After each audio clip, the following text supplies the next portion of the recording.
I flew in. The flight was very easy. This is fantastic because sometimes traveling is such a nightmare. Not long ago, I had to do a gig in a tiny little town in Waterloo, Iowa. Have you guys ever heard of this? Tiny, tiny little town. Tiny, really tiny. And my agent booked my flight. I had to fly in on a puddle jumper. Do you guys know what a puddle jumper is? I didn't even know what that is. It's those tiny little planes. It's like 6 people on each side. It's like, I didn't know what that was. You know how I figured it out? I checked in and I said, could I get an aisle seat? And the lady goes, well, sure, but it comes with a window. Right? It's like single file seating. Oh, wow. And it was a cheap flight, too, because midway through the flight, you had to chip in for gas, so that was weird. Like, here's my $10, you know? So they passed that up. But I love little towns because everybody keeps things just like so sweet and simple and innocent and a little overboard for me if you ask me, because like when they landed the plane, they don't even let you off the plane. They just circle around the parking lot till you find your car. And I'm like, there's my Honda. All right, hit the brakes. And then they let you out. But you know what was even cuter is I went into the airport, and it's a tiny little airport, and they had a pager lady. A pager lady. It was half the size of this room, people. A pager lady. I'm used to LAX. Like if you have a phone call, they'll say, pick up the white courtesy phone for a message, please. That's all we ever get. But this lady, she had way too much time on her hands.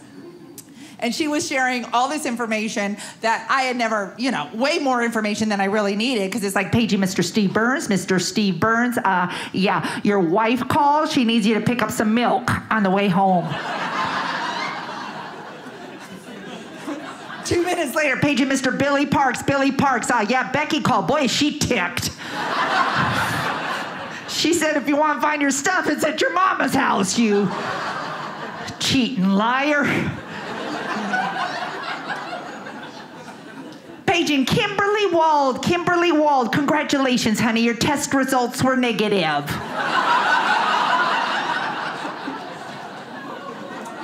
Oh. So, you know, Kimberly was happy. I like things simple sometimes. I like things simple. I think the world is getting so complex and so ridiculous. Like, simple things, you know, are becoming complex. Like, I fly in and out of airports all the time, and everything is fancy now. Nobody has the restrooms. The restrooms are overboard. It's crazy, right? Everything's automated, right? You don't know what's automated, what's not. Do you ever do that? Do you ever walk up to a door and you stop because you think it's going to open, but it doesn't open, right? And then the bathrooms. I miss manual flushing. Anybody else? Manual flushing, because I was good at it, you know? I knew exactly when I was ready to flush. I knew, you know? But now I have to leave it to the control of the automated flushers. And I just wonder, like, ladies, am I the only one standing in the stall trying to seduce the censor? Does anybody...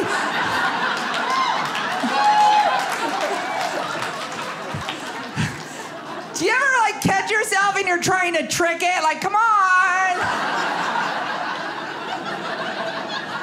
I'm done. Come on, my friends are waiting. They're waiting. It's crazy. It's either you can't get it to go or you get the premature flush. Have you had that? That's terrible, because you're sitting there and all of a sudden, woo! Oh my gosh. Oh my gosh, I'm in France. And I feel so fresh now. I feel so fresh. Subscribe to Dry Bar Comedy for even more of the world's largest collection of clean comedy.